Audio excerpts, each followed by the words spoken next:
Most advice about man boobs skips the actual cause, and that's exactly why they never go away. It took me years to figure out why this happened, and it was one of the most embarrassing parts about taking off my shirt. But with this 3-stage plan in this video, it can change. So in this video, I'm going to show you exactly what's holding you back and how to lose your man boobs for good. And I know this works because this is the exact system I use with my clients Eric and Derek to get them to text me things like this. So let's get into it. Okay, so a quick explanation before I tell you the system. You really kind of need to identify your man boob type, or at least I think this is going to be something that's on a lot of people's minds. Is it actual gyno or is it fat? And I don't think it really matters as much as it might seem.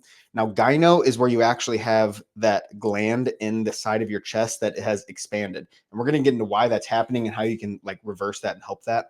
But as that gets big, you actually start to develop, like male breast tissue. And so that is why you get that, that puffiness around the nipples. But a lot of times just actual fat, and it's really hard to tell. You can tell by squeezing around the side, kind of the side and bottom of the nipple. And if there's something hard there, it could be the start of gyno. If it's big, then it definitely is gyno. But I'm going to encourage you that losing fat kind of solves both of those problems. So I just want to ease your fear that it will go away, or at least if it's real gyno, it will be heavily reduced. So let's get into why it happens real quick. So gyno is basically testosterone that converts into estrogen. And because your estrogen is higher, that is a side effect of having higher estrogen. So I'm going to draw out the cycle a little bit. If you are overweight, your testosterone is much more likely to be converted to estrogen. When your testosterone is converted into estrogen, you are going to develop low T. This is a lot of times why a person who loses weight, that fixes their low testosterone problem, because as they lose weight, their overweightness doesn't cause testosterone to turn into estrogen. So because of that lack of conversion, it fixes their low T. But whenever you have low T, that is going to cause more problem of being overweight, because if a guy has low testosterone, between energy and building muscle and all that stuff, there's so many things that come into play into you being more overweight. Whenever you're more overweight, your testosterone is going to be even lower because more of it's going to be converted to estrogen. And that's whenever that gyno cycle kind of starts. So first, I want to encourage you that losing weight reduces or even removes gyno.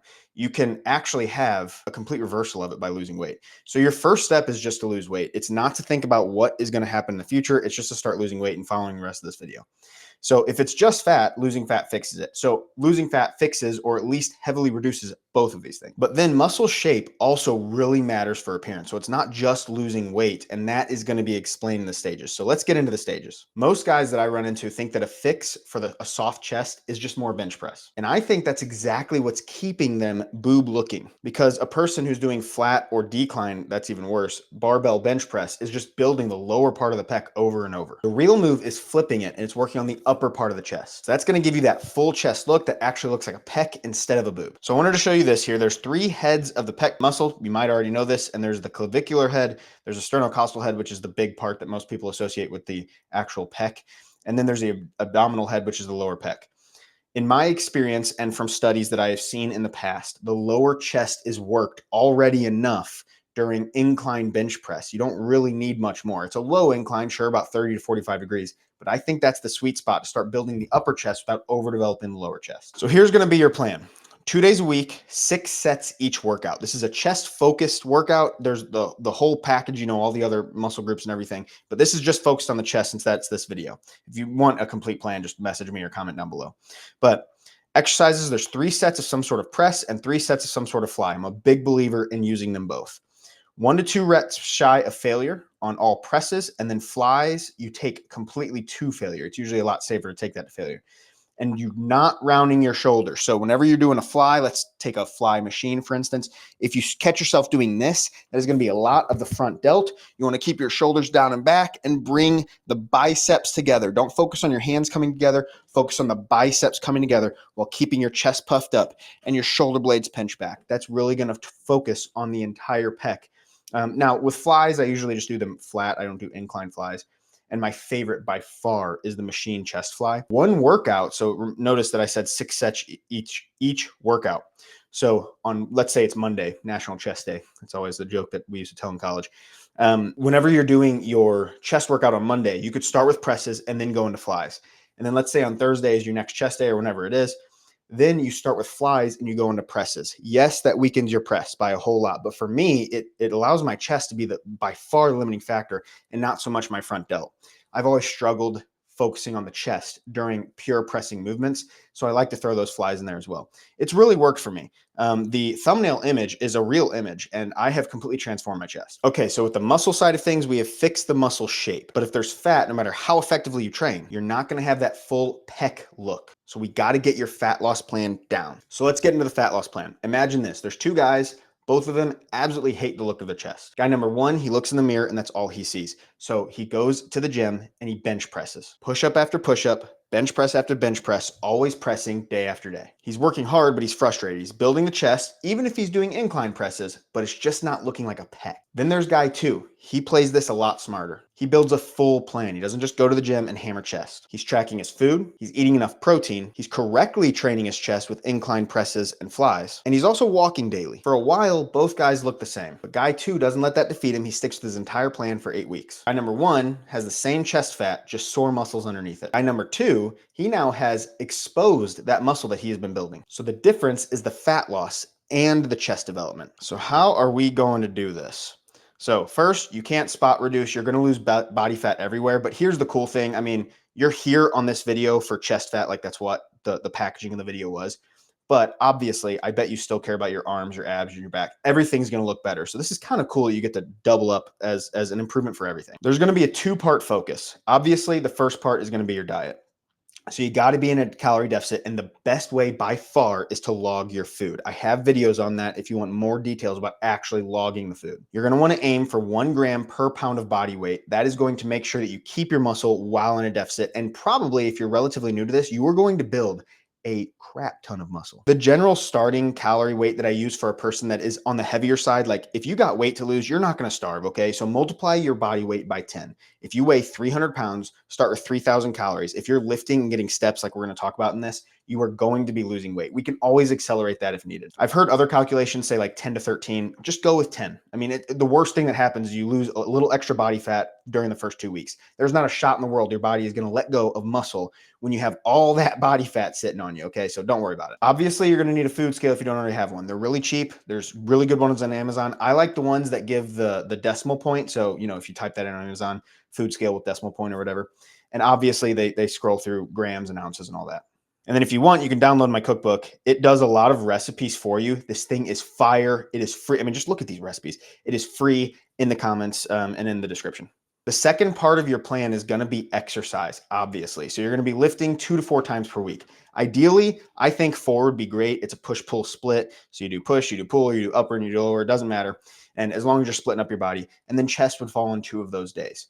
If you can only do 2, that's fine. Just do your total body, 3 sets per body part, maybe 2 sets, but just really intense if you don't have a lot of time, and that would cover your bases. I would definitely do cardio for 30 minutes, 2 to 4 times a week. You can focus on steps at first, but cardio is almost always needed to push you well into that realm where you start to feel like your chest is looking muscular. And if that confuses you, let me pull this up here. Let me pull it up.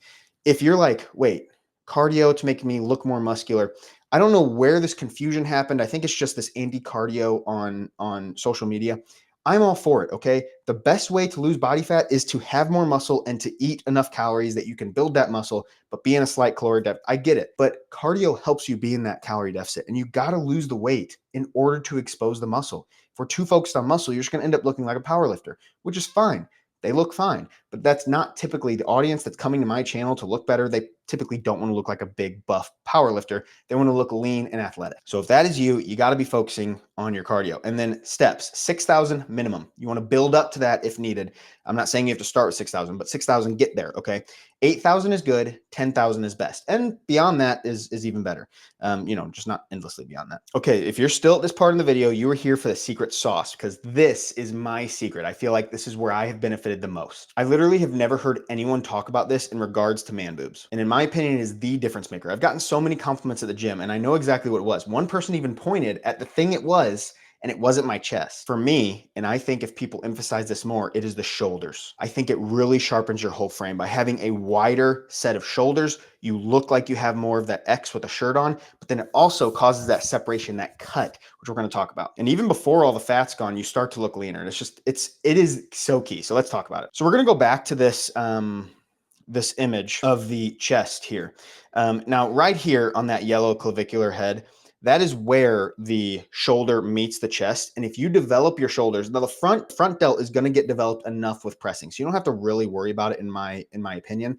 But by you doing pressing and working the chest with flies, you're going to get that cut. And fat loss really defines that separation and starts to make the pec look like it is actually a pec. Because if that all just kind of blends together, then it's hard for the eyes to separate out that your chest is kind of down here. But whenever you have that round part of the chest, it's all about the shoulders. So the secret, which you probably already caught on to, I think I kind of alluded to it enough, is actually that side delt. Because if you add half an inch to each side of your body, you are going to look so much wider. It gives you the, before you're ever lean, it gives you that look of leanness.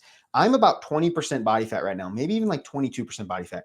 And I cannot tell you how many people at the gym have told me, dude, you look ripped. I'm not ripped. It is my shoulders. And I hope you're not getting bored of me saying that, but like my shoulders have always been my best body part. And if you can emphasize this in your program and do the 2 to 4 times a week lifting with your shoulders, like I said with the chest, I'm telling you, it all comes together. So how we're going to be training shoulders, I focus on lateral raises only. I just spam them. I don't do presses that hits a lot of the front delt. Yes, it hits the side delt, just not as effectively. And so dumbbell laterals, for me, they cause elbow pain. So I can't really do them anymore because I got like almost, I hate to, this sounds like a humble brag, but I got too strong in them. I use 30s. And it just starts to hurt my elbow. I think because of the extension, the force it takes from your wrist to hold up that dumbbell.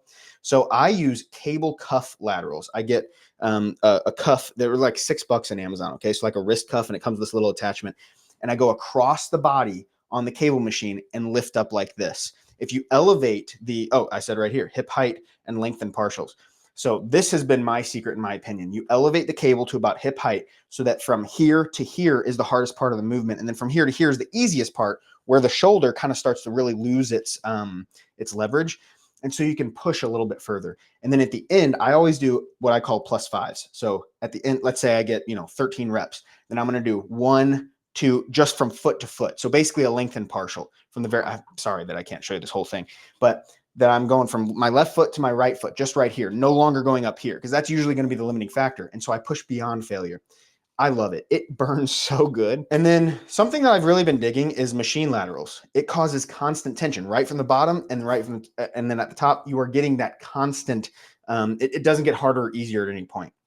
And I just really have been enjoying them. I push the weight on those a lot. And because it is the one at my gym, you have to bend your elbows. And so I'm pushing from the elbow using the shoulder, of course. But for me, that doesn't bother my elbow. If you have to use straight arms, then you might run into the same issue as the dumbbell laterals. But I'm telling you, well, if you know what, if your elbow doesn't hurt, do them, but if it starts to hurt, spam these cable cuff laterals. The key to all of this, though, is not giving up. If you give up, you're not going to reach the goals. And I promise, if you keep up with this, keep watching my videos, you are going to make it. So if you want to make sure you're ready for this journey and that you're not going to quit, watch this video next, because that's exactly what it's about.